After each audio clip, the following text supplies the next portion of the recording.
Assalamualaikum to my lecturer and my friend. I will like to present about the project description. For the case study, we choose the Yamanashi Maglev line, Japan.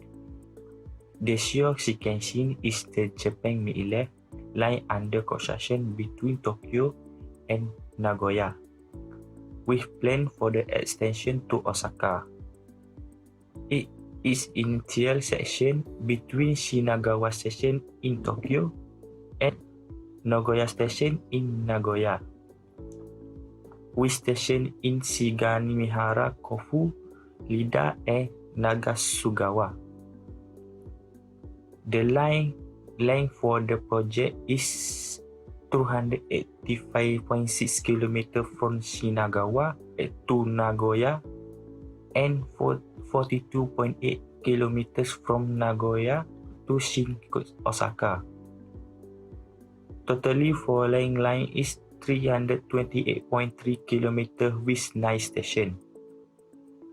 The line road passed through many sparsely population areas in the Japan Alps, but it more directly the current Tokaido Shinkansen road, and the time saved through and more direct road was a more important criterion to JR station and have heavy station at intermediate population center. The shore Shinkansen project was initiated by Japan Airlines and the now defunct Japan National Railway before the facilities and research were taken over by the Japan Central Railway Company. The line is being built by first expanding once an existing Maglev line, the Yamanashi test track, which was initially established from Maglev research and developed in the 1970s. The Japan government gave permission to proceed with construction of the line in May 2011 with a budget of over 9 million yen, and the construction began in 2014. Almost 90% of the 289 kilometers line to Nagoya will be built through tunnel and underground. The tunnel or underground use the method drill and blasting it because mostly the rail line across the mountain area and is suitable for the project. Okay, for the sequence of work for the drill and blasting, all is also called the new astray tunneling method. This method is standard method for the building tunnels in mountain area. It uses the geological stress from natural ground around a tunneling site to build a tunnel safely. This method uses machine and explosive to excavate natural ground. Okay, for the first step of the drill and blasting is drill to set explosive. It means it's drilled into an excavation surface and filled with explosive. The second step is blasting the explosive, and after that removing waste soil of the blasting. After excavation, spraying concrete onto excavation area to reinforce natural ground. Okay, for the next step, inserting roadwork to integrate the tunnel into natural ground. The steel arch support for reinforcement is also used, but it depends on the condition of the natural ground. This method is enable safe and efficient construction of tunnel integrated into natural ground by using the geological stress of the surrounding soil. After finish the excavation, it follow at the rear. We follow the applying waterproofing shade. It's to mitigate the impact of the groundwater.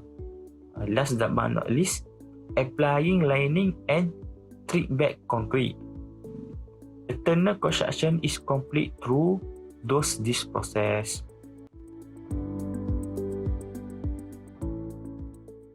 Hi. Drilling and blasting techniques are often thought of as offering higher-risk solutions, particularly in terms of meeting strict environmental limits.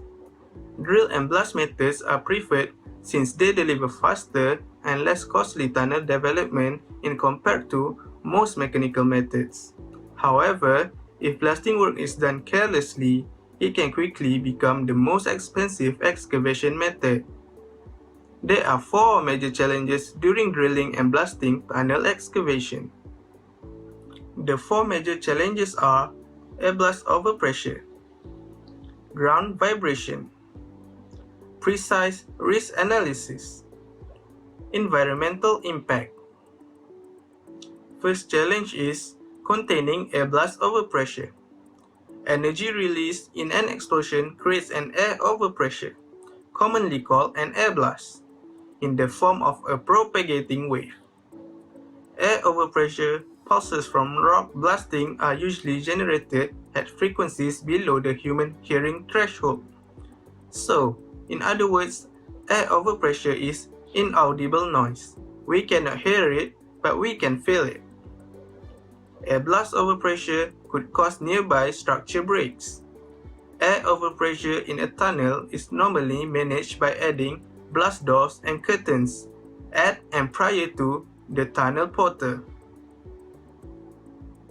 Reducing ground vibration impact, in the other hand, is stress waves spread through the rock mass and along the ground surface. Blasting generates ground-borne vibrations, and vibration can cause damage to the existing structures. Stages of drilling and blasting might also be harmful for people living close by the site. Therefore, environment must also be considered when tunneling. Which brings us to point number 3, which is difficulties in getting precise risk analysis. There are many examples of drill and blasting tunnels through mountains or in mountain terrains which have suffered the ultimate fate of abandonment due to lack of proper pre-investigation.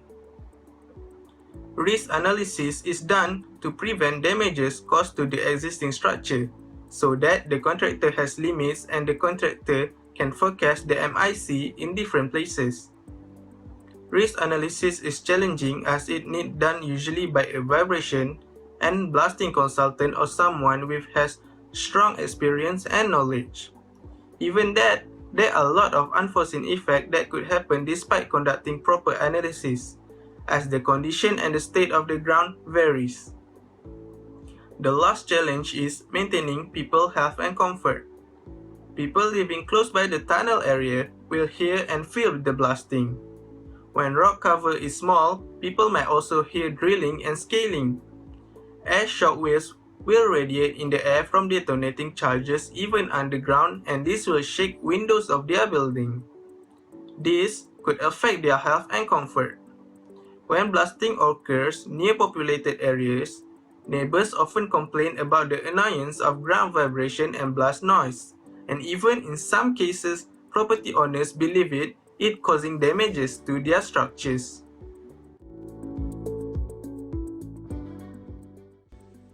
In Yamanashi Maglev line, they use Neo-Austrian tunneling method which use machine and explosive to excavate natural ground to form a tunnel. Firstly is drilling to set explosive. When using explosive, a machine called a drilling jumbo is used to drill into an excavation surface and fill it with explosive.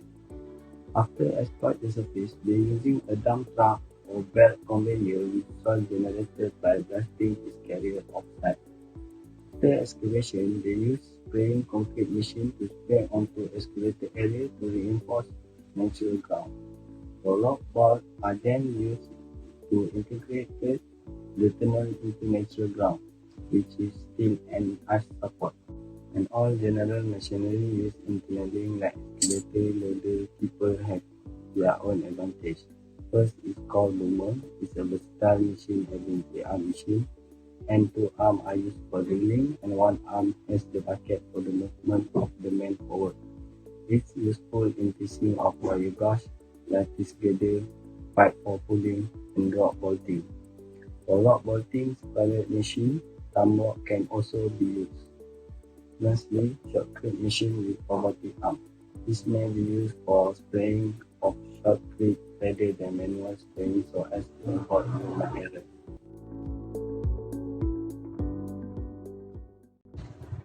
As the environmental effects that were mentioned earlier on the challenge of drill and blasting process, the problem that occurred in Yamanashi Maglev line tunnel is the area situated near the upper reaches of the oil river system.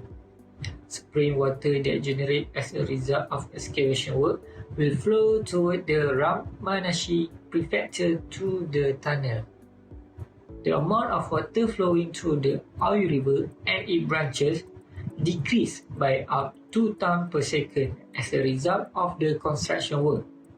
Residents of area further downstream, where the population greater use water from the river for their daily life and for the farming, will bring a difficulty for them.